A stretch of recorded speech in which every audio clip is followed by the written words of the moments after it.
This week in psychology, America's college students seem to be more stressed than ever. Here are some of the issues: campus shootings, sexual assaults, physical violence, natural disasters, racial trauma, like the George Floyd protest, and now encampments and rhetoric that's dividing students rather than uniting them. So that led to concerns about trauma. Now, the presence or history of such events that we just talked about can trigger trauma reactions.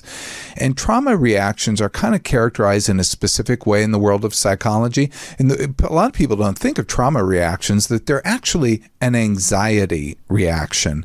And so let's talk about the different types of trauma reactions. There's chronic re-experiencing, which is flashbacks and nightmares. There's avoidance, which things that remind you of the trauma. There's arousal, which is hypervigilance. It's going toward the trauma. And then there are mood and cognition changes like feeling detached, anhedonia, and intense guilt.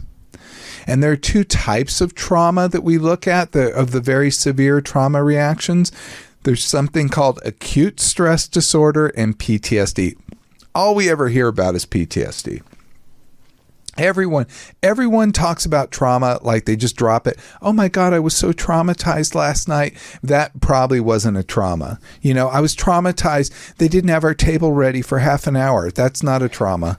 But yet people use that word a lot. A real trauma is something that genuinely affects your life in a negative way, in such that generally you have your life threatened, or you observe someone else's life or welfare being threatened, or you have some other event that has such a profound impact, a negative impact on your life, that it might lead to a change in mind and change in living experience and understanding of the world. Acute stress disorder, just to let you know, it's less than 30 days long. So, that's a pretty normal reaction. Almost anyone who goes through a big trauma experience might have some of these issues. But most of them abate or go away by the end of 30 days. But if they last longer than 30 days and you have these different things we just talked about, that could lead or indicate PTSD. So this led the University of Alabama at Birmingham. They decided to find out, how are these things affecting students? Is trauma still a reaction?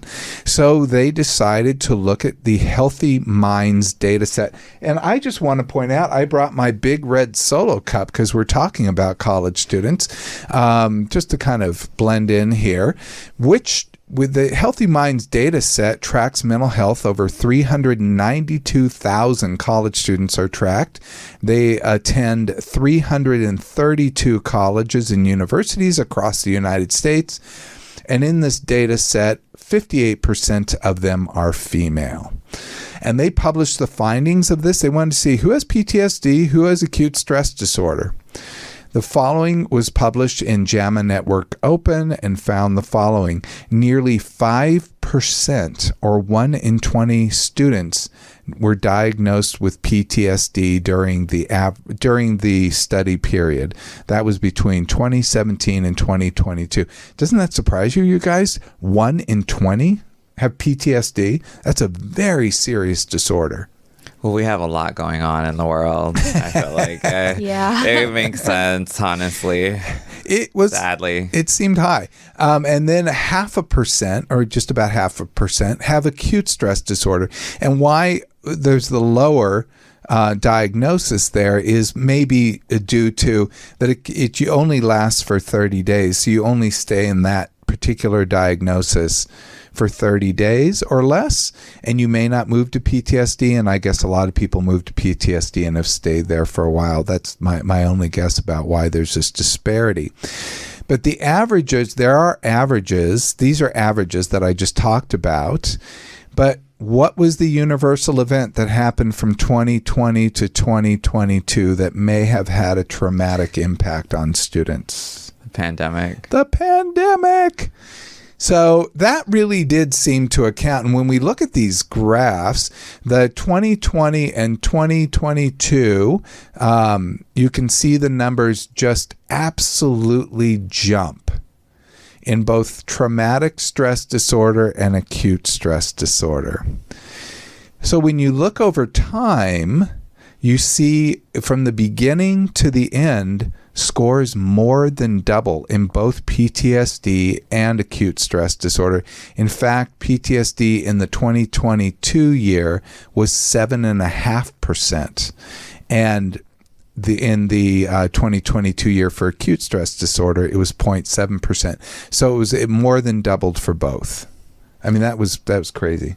And then is this happening from like actual personal individual incidents, or is it because of everything that's happening in the world and like how we're seeing it more? Well, that's a great question, actually, because there is, number one, it's the event. Number two, it's how we perceive the event. And number three, how we feel like, do we believe someone has our back? Do we feel supported? And there's another concept called self-efficacy, and another concept that's directly tied to PTSD or to trauma reaction, which is called resilience or resiliency. And so resilience is really your ability to handle problems. And the interesting thing about PTSD or about trauma reactions, you can put a bunch of people through a trauma reaction and most people will get better on their own. I think that's pretty cool. No, that is cool. But some people might have lingering effects. That could be because of how they experienced the trauma, how they perceived it, what their coping skills were beforehand, what other types of things they might have had going on, other disorders, etc. I don't want to get too far into it, but bottom line is there are a lot of risk factors that can make someone's reaction to trauma worse. Cool. So, thanks for explaining that. So what can we do? We can make mental health services accessible and available, but I hate this. Mental health services cannot solve this issue. So mental health services can be there to help. Mental health services can do things to educate and try to prevent, and they can do things to treat, but they can't necessarily cause a trauma not to happen. They can, but PTSD, people who have PTSD need a few things. So one thing a college can do, or any organization, is to create a safe, supportive, and stable environment. And people who experience trauma often feel powerless. So in college, people could design courses and experiences and environments to help students feel in control and be able to affect change. Listen without advice or shoulds. Just listen to people and give them tools to weather adversity. I think I just addressed that, rather than either denying their adversity, thus invalidating their experience. That'll actually make it worse. When you say, oh, that shouldn't affect you. That's not a thing. Stop being a big baby. That doesn't really help people get over trauma. Also, rescuing them is equally bad. Rescuing them creates more of a sense that they're powerless. So, scooping in there and I'm going to take you out of here. And unless it's a truly bad place, helping them to weather the problems is going to generally be the best thing. Unless it is, again, like a very traumatic environment, like a war zone. It would be good to get out of there. And then also, I don't know if like everybody knows like what trauma is, or like I feel like a lot of people aren't really aware of like certain things that could be identified as trauma in that sense. Well, generally with PTSD, and originally it was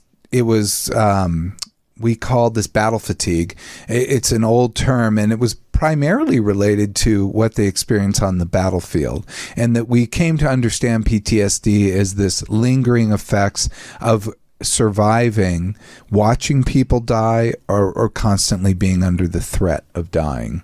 So those tremendously difficult things, or being maimed, or losing limbs, etc. It's not a small thing by any means.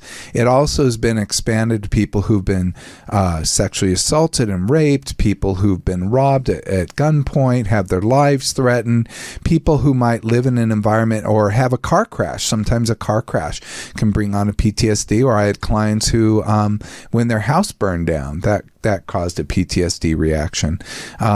So this is, there are different things that happen that can actually trigger trauma. What we want to be careful of, and I think it's just an overused word, is using the word trauma for things that really aren't traumatic. it cheapens it for the people who really have that issue. That's all. Cool. Thank you.